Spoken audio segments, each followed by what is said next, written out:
kunezinto okudingakala ukuthi ekhaya kungahlali ekhaya singekho lezo zinto lezo, most especially kulabo bantu laba abanomsamo.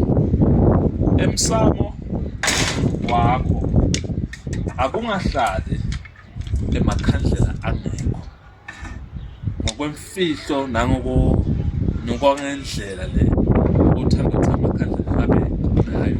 Akube nezibani emsamo wakho, kube khona nani lenye umlotha, kube khona phinde iviniga, bese kuba khona upetrol. Ihlale lento ikhona ekhaya, iyasebenza kakhulu netinasi. Bese emva kwalapho kuba nomadubula, umadubula uhlala ukhona, nosawoti. Zihlale lezi zinto zikhona, isipirithi, ijiki, inyazini. Zihlale lezi zinto lezi zikhona. Zizokulekelelaphi ke lezo zinto lezo? Zizokulekelela esimeni lesiphuthumako. Uthole nabo ekhaya sekwenzeka into lephuthumako, uzokwazi ukuthatha nasisibani ukhayise ukuthi naku manje ekhaya sekunje kunje. Lapho ngingazi ukuthi khona uzosisiza kanjani. Zizokulekelelaphi ke lezi zinto lezi? Zizokulekelela ukuthi ekhaya kunento leningayizwa kahle, nizihlanganise lezi zinto.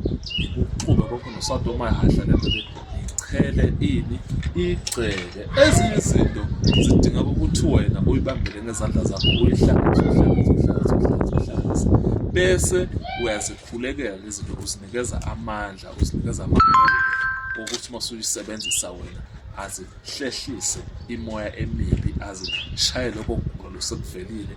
Uyaqhela nangazo lezi zinto, uchelela igceke noma-ke ugeze, uziphithaniye ngokolwazi loyobona ukuthi-ke liyokusebenzela kube yi-first aid yakho yasekhaya mangabe kunento longayibona kahle. Uthi-ke lapho ususebenzise khona lezi zinto zakho lezi, wabona ukuthi cha lesimo vele siyala, sekuyimanje lapho songathi-ke asengithinte uzibanibani, seke kungenelela nesandla sakhe sibona ukuthi le nkinga lesibhekane nayo ekhaya angeke